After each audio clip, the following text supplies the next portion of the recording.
Hello to all. Next, we are going to discuss is about the helminthic diseases. Helminthic diseases का मतलब क्या होता है?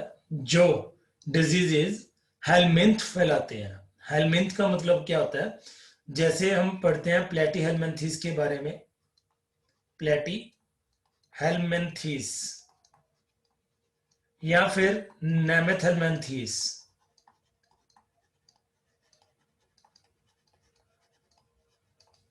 तो ये फाइलम्स हैं, फाइलम्स ऑफ इनवर्टिब्रेट्स. तो हेलमिंथ यहाँ पे वर्ड लगा हुआ है हेलमिंथ. तो हेलमिंथ का मतलब क्या होता है? प्लेटी helminths that is flat worms and Nemeth helminths that is round worms. तो यहाँ पे उन डिजीजेस के बारे में हम बात कर रहे हैं जो हेलमिंथ्स फैलाते हैं. तो according to NCERT the first disease is the ascariasis. Ascariasis ये डिजीज एस्कैरियस लुम्ब्रिकॉइड्स पैथोजन का एक राउंड वर्म फैलाता है. तो ascaris lumbricoides is a round worm. It is a round worm that is it is also termed as nematode. Nemathelminthes में ये आता है. तो ये निमेटोड के द्वारा एस्कैरियस लुम्ब्रिकॉइड्स के द्वारा फैलाने वाली डिजीज है. इसको क्या बोलते हैं हम? एस्कैरियासिस. मोड ऑफ ट्रांसमिशन, इसकी मोड ऑफ ट्रांसमिशन क्या रहती है? Healthy person acquires this infection through contaminated food and water. तो कंटेमिनेटेड फूड एंड वाटर के द्वारा जब कोई फ्लाइज इन्फेक्टेड पर्सन के फीकल मैटर से या कॉकरोच फीकल मैटर से पैथोजन को कैरी करके ट्रांसफर कर देते हैं फूड एंड वाटर के ऊपर, तो वो कंटेमिनेटेड फूड एंड वाटर को खाने से एक हेल्दी पर्सन में ये डिजीज एंटर कर जाती है. क्लियर? तो इसमें क्या होता है कि जो पैथोजन है वो हमारे स्मॉल इंटेस्टाइन में इनहेबिट हो जाता है, स्मॉल इंटेस्टाइन में रहना शुरू कर देता है. तो यहाँ पे फिर से नाम यूज किया पैसिव वेक्टर. पैसिव वेक्टर का मतलब क्या होता है? सिर्फ ट्रांसफर करना. तो हाउस फ्लाइज या कॉकरोचेस सिर्फ बीमारी को ट्रांसफर करती हैं from the fecal matter to the food and water. तो इनके अंदर कोई भी लाइफ साइकिल नहीं चलता. तो इनको क्या बोलते हैं हम? Passive vector. बीमारी का जो इंक्यूबेशन पीरियड रहता है वो कितना रहता है? 4 to 8 वीक्स. जैसे मैंने आपको पहले भी बताया था, इंक्यूबेशन पीरियड का मतलब क्या होता है? डिजीज होने के बाद उसके फर्स्ट सिम्टम्स दिखने तक का जो टाइम पीरियड होता है उसको क्या बोलते हैं हम? Incubation period. Clear? Next, symptoms. इसके अगर सिम्टम्स मैनिफेस्टेशंस की बात करें, this disease is characterised by internal bleeding. तो अंदरूनी ब्लीडिंग होनी स्टार्ट हो जाती है. मसल्स में पेन होता है. Fever, anaemia. अनीमिया मतलब ऑक्सीजन कैरिंग कैपेसिटी रिड्यूस हो जाती है. And blockage of the intestinal passage, क्योंकि ये इंटेस्टीन में रिसाइड करता है Ascaris लम्ब्रिकॉइड्स. The eggs of the parasites come out along with the fecal matter of the infected person which contaminates soil, water and plants. तो एक unhealthy person से, infected person से उसके फीकल मैटर के द्वारा एग्स रिलीज होते हैं Ascaris lumbricoides के. सॉइल को, वाटर को या फिर प्लांट्स वगैरह को इन्फेक्ट कर देते हैं. तो अगर प्लांट्स ईटेबल है, खाते हैं हम बिना वॉश किए, तो ये एग्स हमारी बॉडी में एंटर करते हैं तो हमें इंफेक्शन कॉज कर सकते हैं. हैवी इंफेक्शन में कॉज, हैवी इंफेक्शन का मतलब क्या हो गया? Prolong infection. काफी लंबे टाइम तक अगर इंफेक्शन हो जाए तो हमें एंटेरिटाइटिस हो सकता है. एंटेरिटाइटिस का मतलब स्मॉल इंटेस्टीन की इन्फ्लेमेशन. नमोनिया भी हो सकता है, that is blockage of the respiratory system. Hepatitis that is the inflammation of the liver. Appendicitis, that is inflammation of the appendix or vermiform appendix. And nervous problems may also occur, like the person may get in coma or convulsions. Convulsions मतलब घबराहट होती है, उसकी सोचने समझने की जो क्षमता है, उसकी पावर है, वो क्या हो जाती है? खत्म हो जाती है. अगर इसके डायग्नोसिस के बारे में बात करें, डायग्नोसिस, तो डायग्नोसिस डेफिनेटली कैसे होगा? Stool test. फिकल मैटर को टेस्ट कर सकते हैं कि उसके अंदर कोई एग्स हैं कि नहीं है. अगर एग्स प्रेजेंट है पैरासीट के, एस्कैरिस लम्ब्रिकॉइड्स के, then the person is infected. Preventive measures, इससे बचने के तरीके क्या हैं? Proper disposal of the human faeces, हमें ह्यूमन फीसिस प्रॉपरली डंप करनी चाहिए, यानी कि ओपन में फीकल मैटर रिलीज नहीं करना चाहिए। Proper coverage of the eatables from vectors, तो हमें अपने ईटेबल्स, खाने वाले पदार्थ, पीने वाली चीजें को प्रॉपरली कवर करके रखना चाहिए। हमें अपने हैंड प्रॉपरली वॉश करने चाहिए ईटेबल्स लेने से पहले, एंड कोई भी चीज खाने से पहले हमें अपने प्रॉपरली हैंड वॉश करने चाहिए। तो जो भी खाने वाला पदार्थ है, फ्रूट, वेजिटेबल, उसको भी प्रॉपर वॉश करना है और अपने हैंड्स को भी प्रॉपर वॉश करना है, ताकि कोई कंटेमिनेशन हमारे अंदर एंटर ना करे। इसका ट्रीटमेंट क्या रहता है?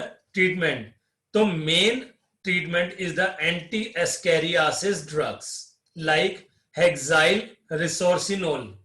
हेक्साइल रिसोर्सिनोल के क्रिस्टल्स होते हैं which are present in the form of gelatinous capsules, or a mixture of oil of chenopodium and tetrachloroethylene। तो मार्केट में ऑयल भी मिलता है, चीनोपोडियम जो बाथू होता है, बाथू के साग का ऑयल, एंड टेट्राक्लोरोइथाइलिन ऑयल, इनका मिक्सचर, ये भी काफी इफेक्टिव पाया गया अगेंस्ट अस्कैरिस लम्ब्रिक्वाइड्स। तो ये थी first disease of the helminthiasis. Second disease is the filariasis or elephantiasis. Filariasis is caused by a pathogen named as Wuchereria bancrofti or Wuchereria malai. इसकी मोड ऑफ ट्रांसमिशन क्या रहती है? The pathogens are transmitted to a healthy person through the bite of the infected female Culex mosquito. तो यहाँ पे आपने याद रखना है, फीमेल क्यूलेक्स मॉस्किटो क्या करती है? फैलाती है। इंक्यूबेशन पीरियड कितना रहता है इसका? 10 से 14 दिन का इंक्यूबेशन पीरियड होता है। सिम्टम्स, मैनिफेस्टेशंस की बात करें तो क्या होते हैं? The filarial worm cause a slowly developing chronic infection or inflammation of the organs in which they live for many years।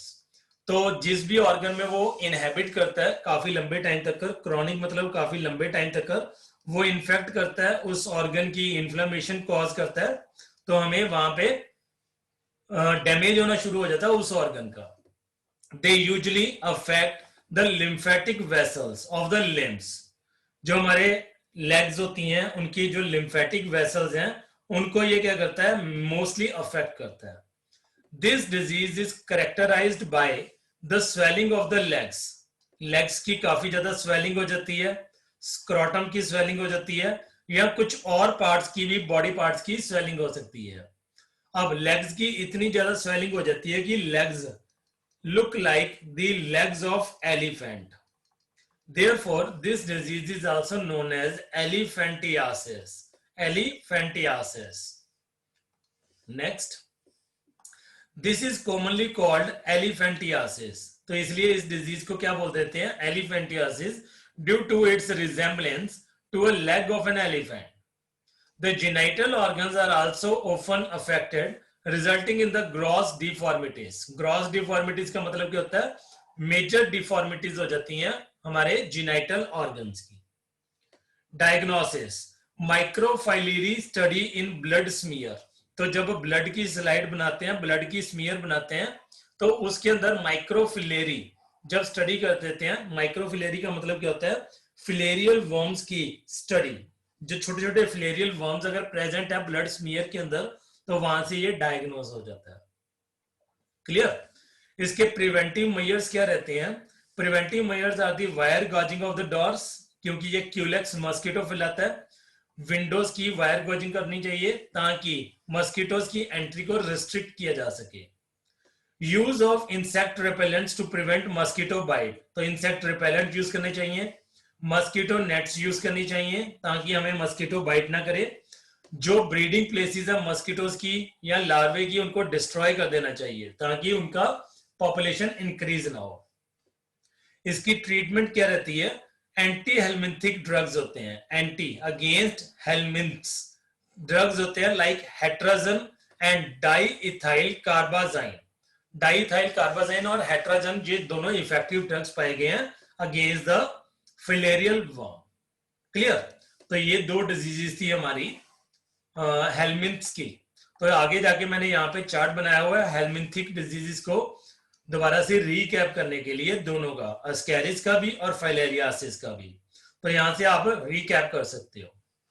तो नेक्स्ट कर रहे हैं हम about the fungal diseases, about the fungal diseases.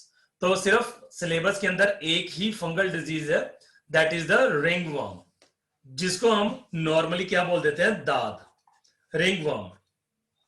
The disease which is caused by the fungus are known as fungal diseases. तो इसका cause क्या रहता है, pathogen belongs to the genera. तो कौन कौन सी जीनस ये बीमारी फैला सकती हैं, microsporum genus, trichophyton and Epidermophyton. ये तीनों जीनस के फंगस हमें रिंगवर्म फैला सकते हैं।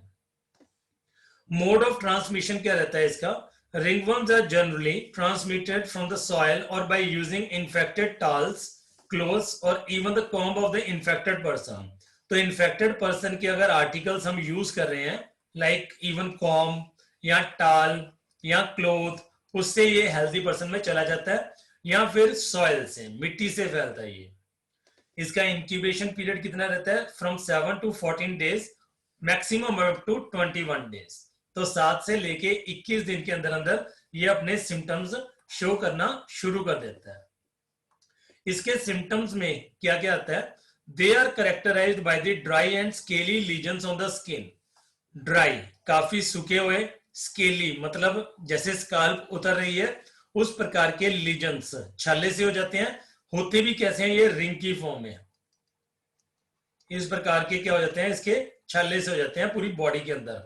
पूरी बॉडी मतलब जो इफेक्टेड पार्ट होता है, तो इसको क्या बोलते हैं, दाद। इसीलिए इसको क्या बोलते हैं, रिंग वर्म, रिंग वर्म, क्योंकि ये रिंग की फॉर्म में क्या करता है, सिम्टम शो करता है। नेल्स के ऊपर, स्काल्प यानी कि सर के ऊपर of the body accompanied by severe itching, बहुत ज्यादा इचिंग होती है, ये इसका क्या हो गया, एक स्पेसिफिक सिम्टम हो गया।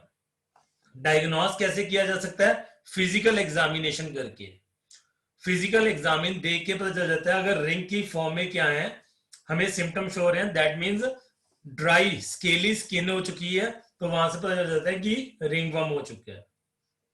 प्रिवेंटिव मेजर्स में क्या आता है, isolation and sterilisation of the articles used by the patient. जो भी इन्फेक्टेड पर्सन है उसको आइसोलेट कर देना चाहिए, उसके जितने भी वो आर्टिकल्स यूज कर रहा है उसको प्रॉपर्ली स्टेरिलाइज करना चाहिए जब दूसरा कोई पर्सन, हेल्दी पर्सन यूज कर रहा है।